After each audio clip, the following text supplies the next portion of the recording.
Okay, so today we were going to start talking about Unit 7, which is on stoichiometry. Now, stoichiometry is a concept in chemistry. It's something that we've been working towards.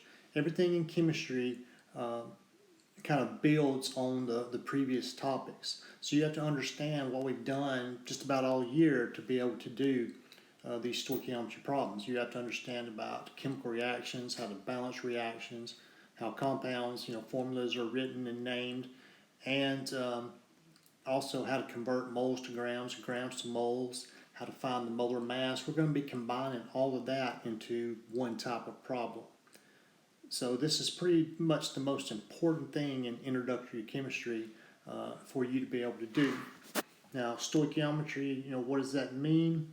It simply means, the process of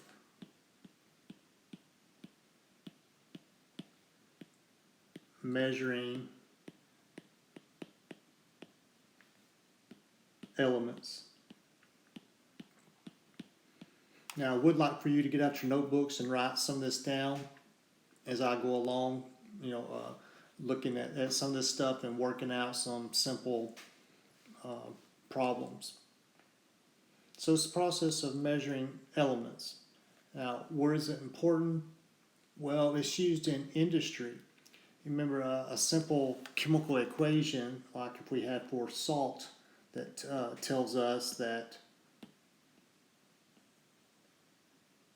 2Na plus Cl2, which that would be a 1 for the Cl2, it's understood, produces 2 NaCl. Well, these numbers here, that would be a 1 there, and that 2 tells us the number of molecules. All right, but we learned in Unit 6 that the mole is a way of bridging the gap between molecules and grams, so we can also say these numbers here are in moles.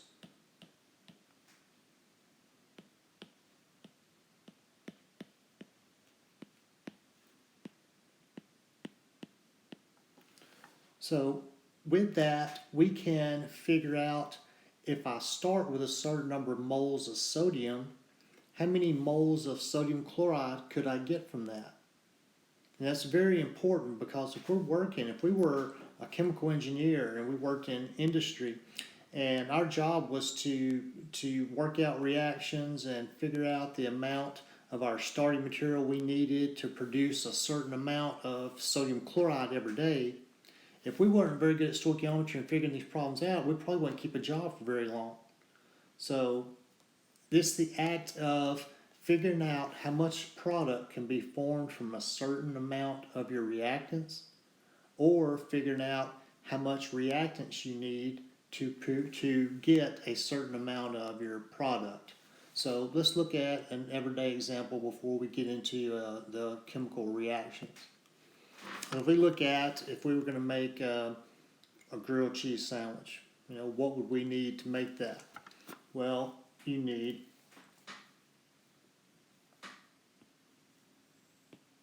2 slices of bread plus, 1 slice of cheese. And that produces, remember in the chemical reaction, plus signs mean we're adding things together, reactants, and that produces a product which would be 1 sandwich.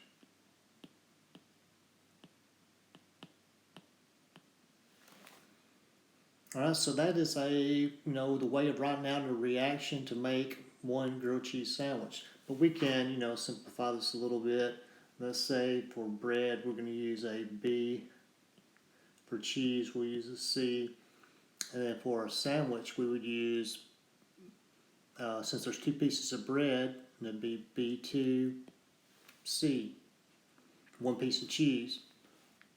So this balanced equation for making that would be 2 bread plus C, which would be 1, because it's understood there's a 1 in front of there, 1 piece of cheese, and that produces 1 sandwich, which our sandwich is 2 pieces of bread and 1 cheese. So this looks like a chemical reaction now. And what are the proportions of it?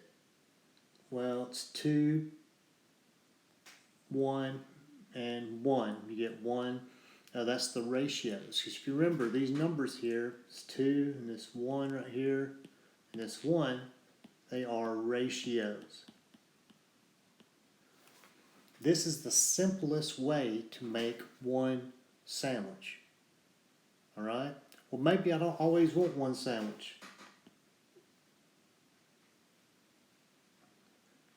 Let's say that I was going to have a get together at my house, have a lot of friends over, and I'm kind of low on funds this week, so I can't go out to Chick-fil-A and buy a bunch of chicken nuggets for everyone and all like that. So I decide, well, I can go to the store and just buy some bread and cheese, and I'll be all right. Make everyone a grilled cheese sandwich. And let's say that I'm going to have 20 people over, so I'm going to need 20 sandwiches.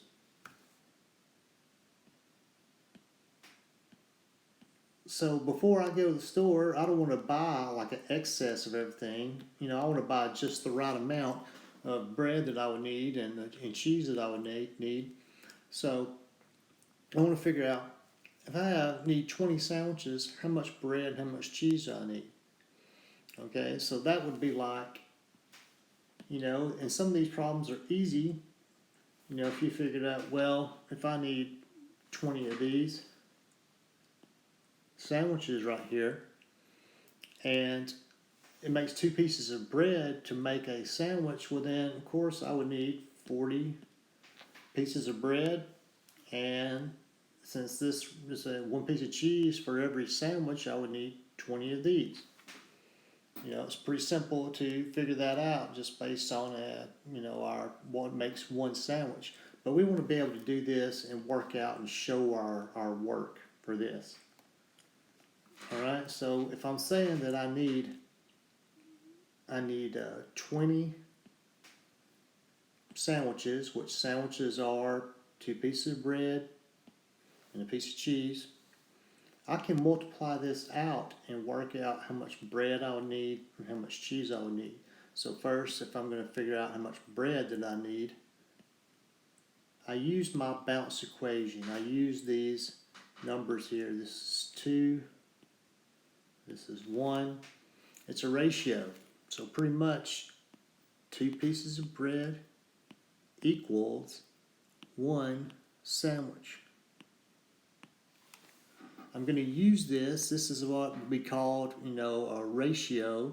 We'll call it, when we're talking about real chemical reactions, it's going to be a mole ratio.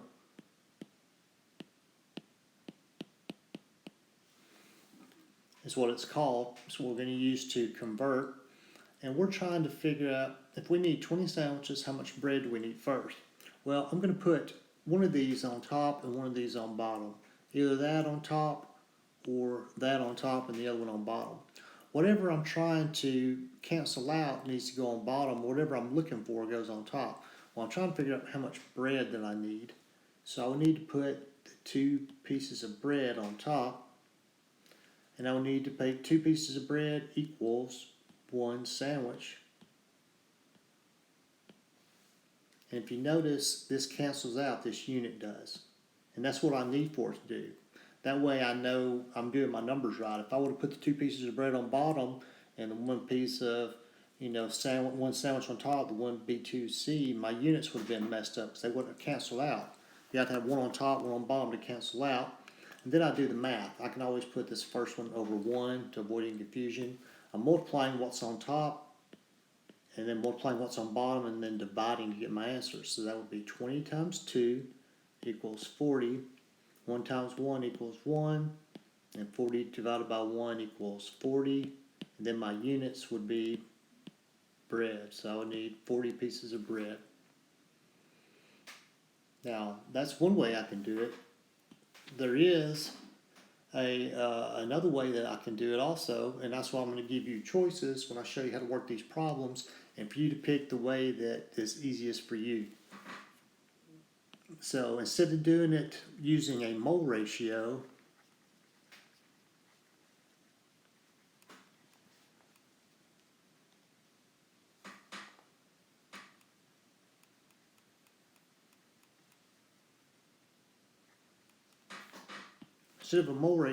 I can use what's called, like a proportion. All right, so, and let's say again, I want to make 20 sandwiches, which are 2 pieces of bread and a piece of cheese. And I want to figure out how much bread that is. I can go and I can put the numbers, like the 20, sandwiches, put that underneath the coefficient 1 sandwich, put it underneath there. Instead of 1 sandwich, I need 20. So I put 20 under there, and I'm going to put an X under whatever I'm looking for. If I'm looking for bread, which is what I am in this case, put an X under here. And I'm going to set up a proportion so that becomes 2 over X equals 1 over 20. And then I got a proportion, and you know how to do algebra. You should. You've been, we've probably already had that class. I'm going to cross multiply, and that equals 1x equals 40. Then divide both sides by x, or excuse me, by 1. And x would equal 40 pieces of bread. So that's 2 different ways to do the same problem. So let's look at, another example.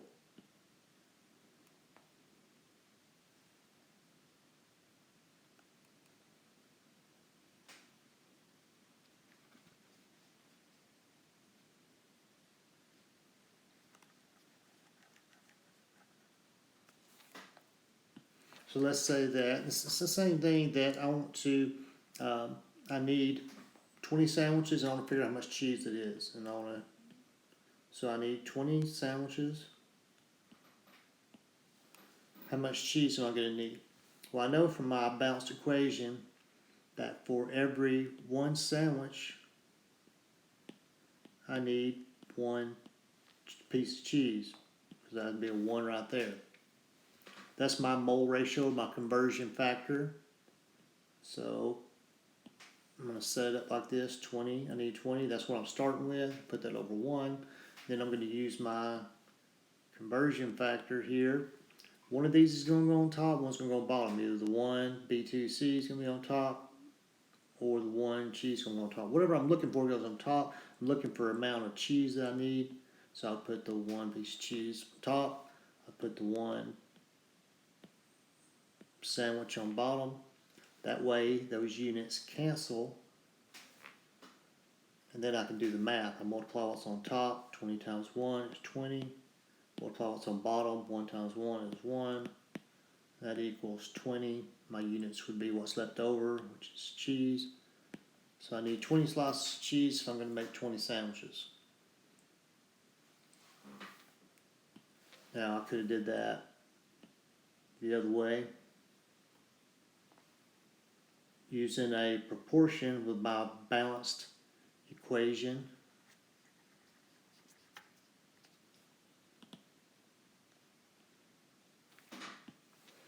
If I'm looking for, I need 20 sandwiches, put the 20 under there.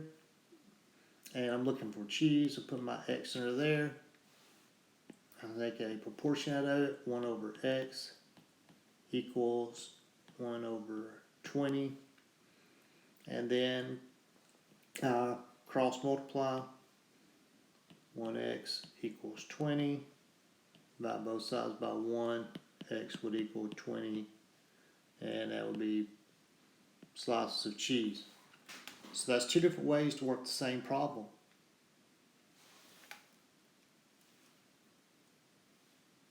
Now, if we expand this out a little bit, let's make a little bit more of a sandwich. Let's make a ham sandwich. And let's say for a ham sandwich, we need 2 pieces of bread plus, and we'll say we need um, 3 slices of ham, which I'm going to use just a H for. And we'll say we need 1 piece of cheese, and that produces 1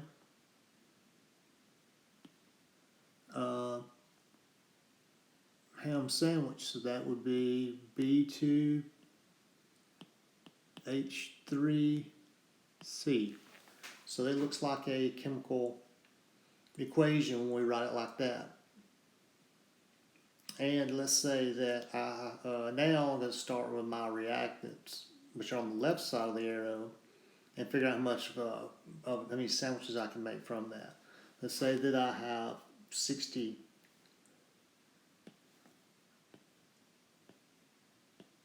slices of ham. How many sandwiches can I make from that?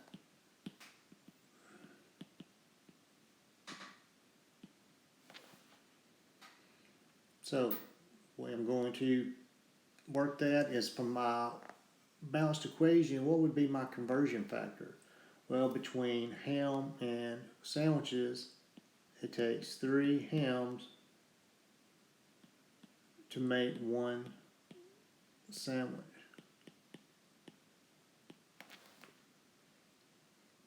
So I'm starting with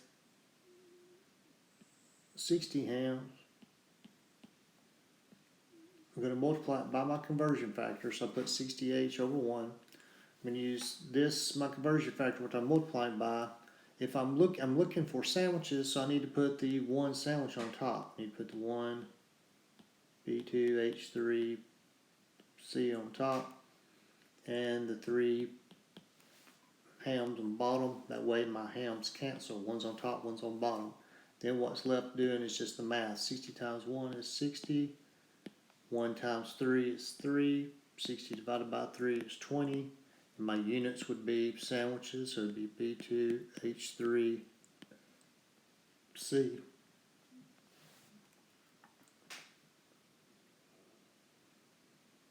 But that's not the only way I can work this problem.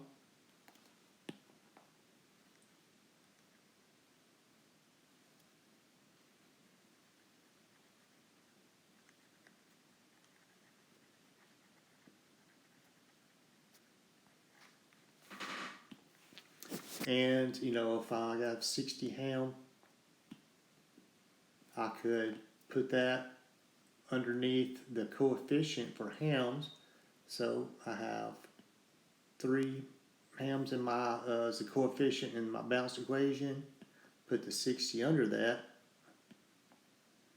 equals, and I'm going to sandwiches, so that's 1 there, be 1 over x. And then I'm going to cross multiply. That equals 3x equals 60. And then I divide both sides by 3. 60 divided by 3 would be 20. My units would be B2H3C.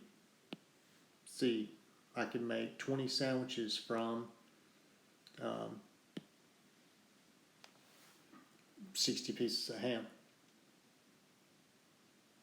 Now I also can work these out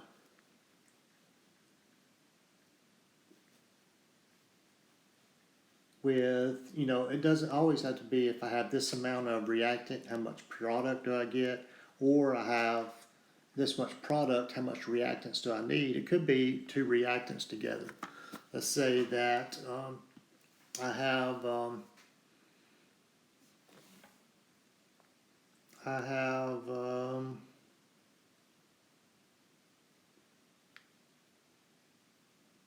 50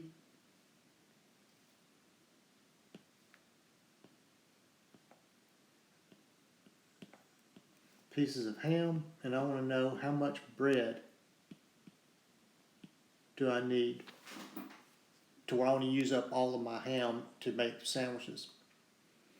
Alright, so my conversion factors between, what's my balanced equation for making 1 sandwich tell me that relates ham and bread together? Well, 2 pieces of bread equals, I need 3 pieces of ham according to my balanced equation there. So I'm starting with 50 pieces of ham though. And I'm going to multiply this out, put that over 1, and then I'm using my conversion factor right here. So what I'm going to multiply by.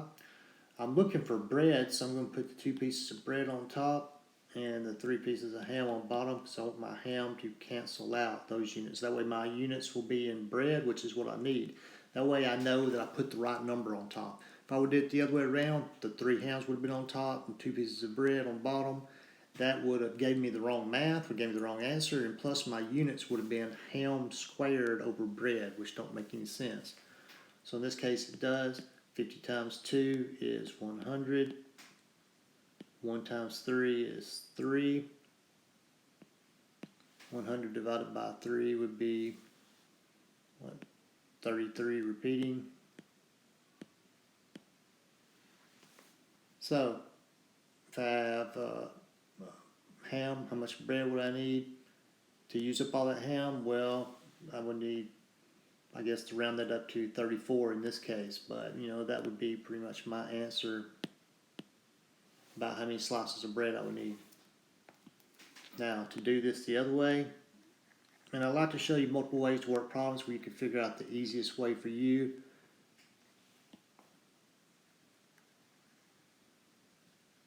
Now let's do the same problem using 50 pieces of ham. I'm going to put the 50, go to ham, and put the 50 under there. And I'm looking for bread, so I put an X under there. And I make a proportion out of it. That's 2 over X equals 3 over 50. When I solve for X, I'm going to be solving for the bread there. Cross multiply.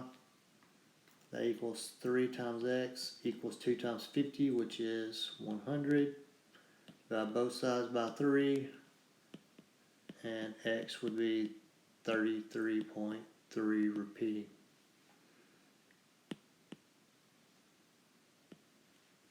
And that's, how if we look at something from an everyday point of view, real life example of something, think of stoichiometry as the measuring of elements, and it's like a recipe. So this is, making a sandwich or making any type of food. When you're using certain amounts, for those of you that have cooked before, you are doing stoichiometry when you are cooking, when you're following a recipe.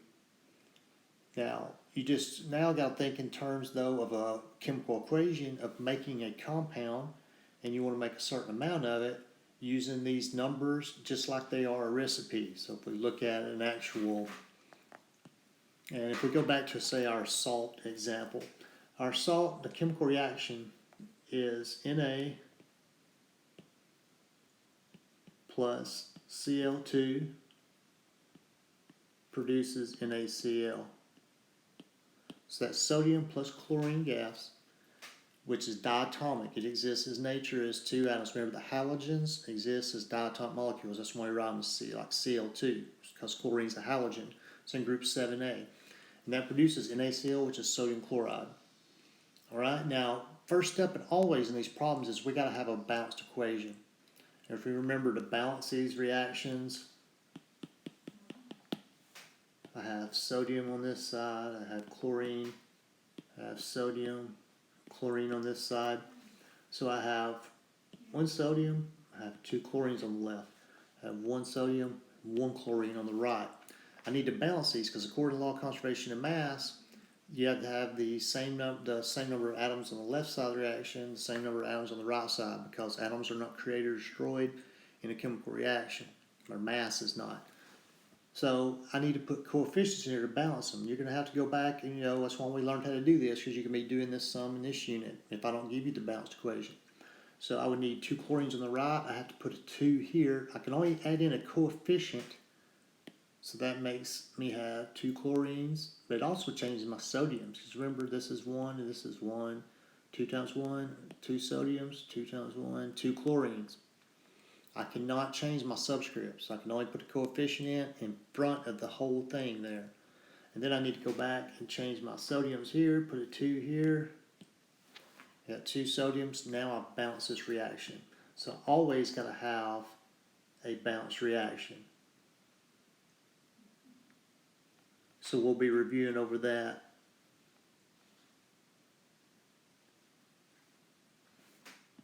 All right, so now that I have a balanced reaction, what do these numbers tell me? Well, these numbers tell me, they tell me moles. 2 moles of sodium reacts with 1 mole of chlorine to produce 2 moles of sodium chloride. This is my recipe. This is how to make, the simplest amount of sodium chloride. According in nature, this was how, at the simplest level, molecular level, and in moles, this is how sodium chloride would be made. But maybe I don't want to make 2 moles of sodium chloride. If I did, this is my recipe. Maybe I want to make, maybe I, want to make 500 moles of sodium chloride. So I use my balanced equation as a reference to go by, just like with my sandwiches. I don't always want to make 1 sandwich. I want to make 20 sandwiches.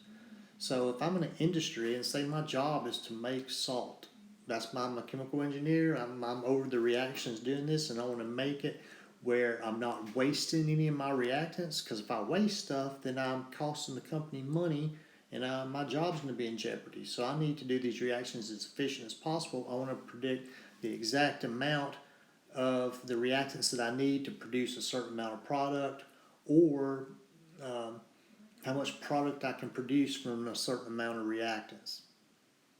All right, so if these numbers are going to be in moles, they're not in grams. So in this unit, we're going to be doing problems where we're going moles to moles of substance, and we're going to be problems we're doing from grams to grams of substance. It's going to be a few more steps. So you need to really pay attention and learn how to do this from the get-go. But basically, these are ratios. So let's say, if I have 2 moles of sodium, it reacts with 1 mole of chlorine to produce 2 moles of sodium chloride. Well, how about if I have 4 moles of sodium? Do these other numbers change? Of course they would. If it's a 2 to 1 ratio, then that same ratio would be a 4 to 2 ratio. And then since sodium is a 2 to 2 ratio of that, it would be a 4 to 4 ratio. So those numbers would change. So this reaction could also be 4 moles of sodium plus 2 moles of chlorine produces 4 moles of sodium chloride. How about if this number here was 8? How would my other numbers change? Well, it's a 2 to 1 ratio from sodium to chlorine, so that would be 8 to 4 is the same thing as 2 to 1. And then it's a 2 to 2 ratio between sodium and sodium chloride, so if I had 8 moles of sodium, I would get 8 moles of sodium chloride. And again, if I have, say, 20 moles of sodium, how many moles of chlorine would I need to react with it? Well, I would need 10 moles. How many moles of sodium chloride would be produced? 20 moles would be produced. How about if I have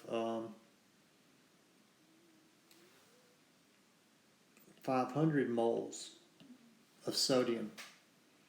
How many moles of chlorine would be needed to react with that? Well, I would need half of it, so 250, and that would produce, since it's a 2 to 2 ratio, sodium to sodium chloride, it would be the same, so it would be 500 moles of sodium chloride would be produced.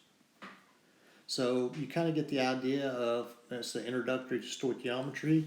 We're going to be, we talked about a real life example of making a sandwich, and then that's the same concept as making a chemical in this case, and our numbers here are ratios of the amount of our reactants and products that we can use to figure out, how much of a product that we can produce from a starting amount of our reactant or vice versa. And that's what we're going to be talking about for a few weeks.